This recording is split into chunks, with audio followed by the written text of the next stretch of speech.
sait où elle va, elle sait ce qu'elle veut, elle est agréable à commander, pour moi qui la commande, et je pense qu'elle aura aussi cette souplesse par rapport à ses subordonnés. Les choses passeront bien. Elle est rentrée dans l'armée par la grande porte, celle de Saint-Cyr-Couët-Quidan. Elle n'a que 23 ans et bientôt elle aura une trentaine d'hommes sous ses ordres. Le lieutenant Patricia Monnier suit en ce moment une formation de chef de section à l'ESAG, l'école du génie d'Angers.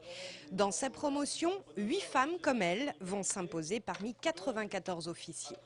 Je pense qu'on a notre place en tant que meneur d'hommes, c'est-à-dire qu'on a peut-être plus de difficultés à le faire dans le sens où rien qu'un sourire évoque beaucoup de choses pour certains hommes. Mais il suffit de montrer qu'on en est capable et qu'on arrive à être sérieux quand il le faut, c'est-à-dire en temps de guerre et en maintien de la paix pour les missions de nos jours. Donc je pense qu'on a tout à fait notre place. Le lieutenant Monnier fait partie des 50 000 femmes à servir au sein de la défense. Des femmes qui ont aujourd'hui toute leur place au sein de l'armée. Avoir une femme infirmière, ça ne surprend pas. Maintenant, avoir une femme chef de section de combat qui va être amenée à donner la mort ou à faire donner la mort, voire à la recevoir, eh bien, dans ces a priori, on se dit que ce n'est pas pour elle. Voilà. Le regard change. On a eu, je pense, depuis quelques années, on est passé de la féminisation à un vrai regard de mixité.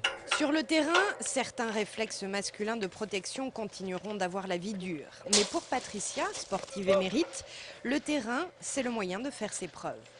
Le sport, c'est vraiment mon truc. Hein. Je vous l'ai dit déjà, c'est pour ça que je suis rentrée dans l'armée. Et c'est ça qui me permet de bien m'intégrer dans les sections. Et je m'éclate, hein, vraiment. En plus, ça donne la pêche quand on a un mec, on est en train de doubler, on est avec lui.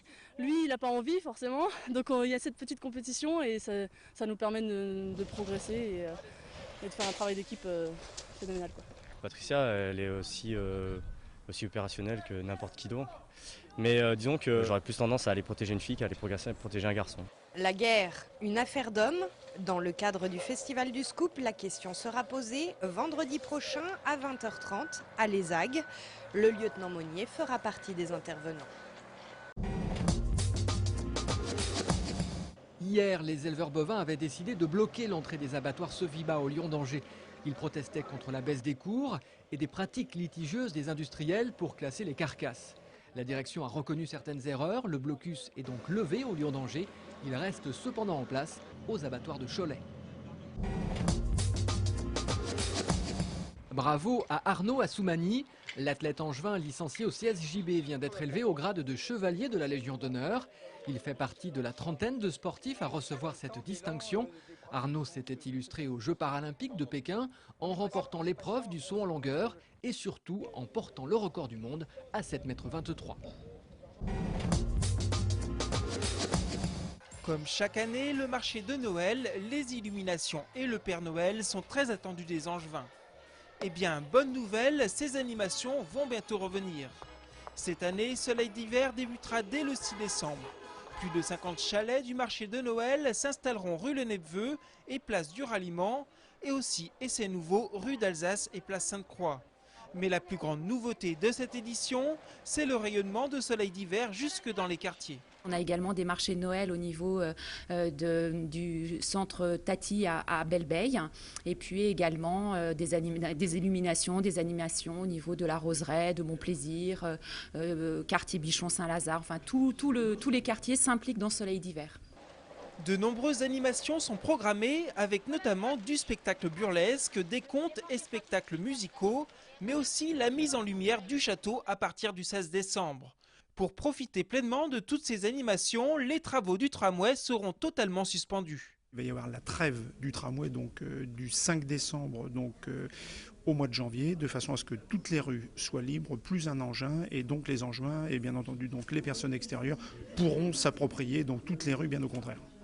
Rendez-vous donc dès le 6 décembre à 16 h sur le parvis de l'Hôtel de Ville pour le lancement de Soleil d'hiver avec l'arrivée du Père Noël en calèche.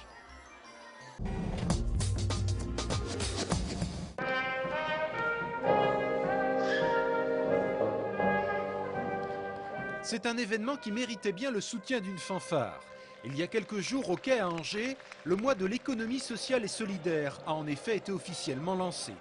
Dans les Pays de la Loire, ce secteur représente 14 000 établissements et l'équivalent de 142 000 emplois, soit environ 15% de l'ensemble des salariés.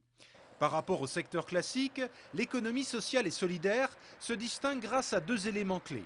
D'abord, l'absence d'actionnaires. Les bénéfices réalisés peuvent ainsi être reversés dans l'entreprise ou aux salariés.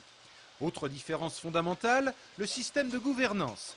Exemple avec la SADEL, qui possède sur la zone industrielle de Saint-Barthélemy d'Anjou un site d'approvisionnement en fournitures scolaires pour 15 000 clients répartis sur 30 départements. Dans cette coopérative, ce sont les sociétaires, qui sont plus d'1 millier, qui prennent les décisions stratégiques. Ces sociétaires sont une grande partie d'enseignants, puisque la coopérative est née par des enseignants.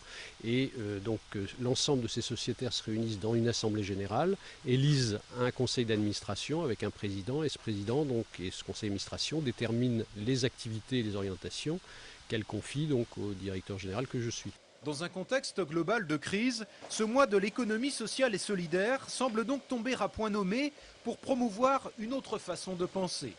On ne va pas se réjouir de cette crise parce que malheureusement elle a des conséquences pour l'emploi, elle a des conséquences sur notre territoire comme dans tous les autres territoires de France. Mais ceci étant dit, l'économie sociale présente une alternative que justement il serait bon aujourd'hui de prendre en compte pour voir de quelle manière elle peut contribuer à créer de l'emploi, maintenir de l'emploi.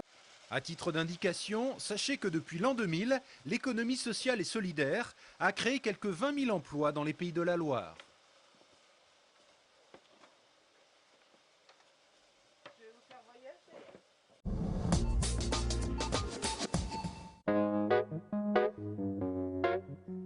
Jusqu'au dimanche 23 novembre, l'artiste angevine Morissette Toussaint, connue pour ses sculptures de fou rire, expose ses œuvres dans son nouvel atelier de la Doutre.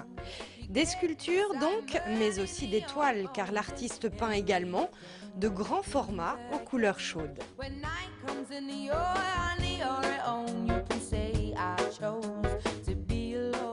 L'atelier de Morissette Toussaint est ouvert tous les jours de 11h à 19h jusqu'à dimanche.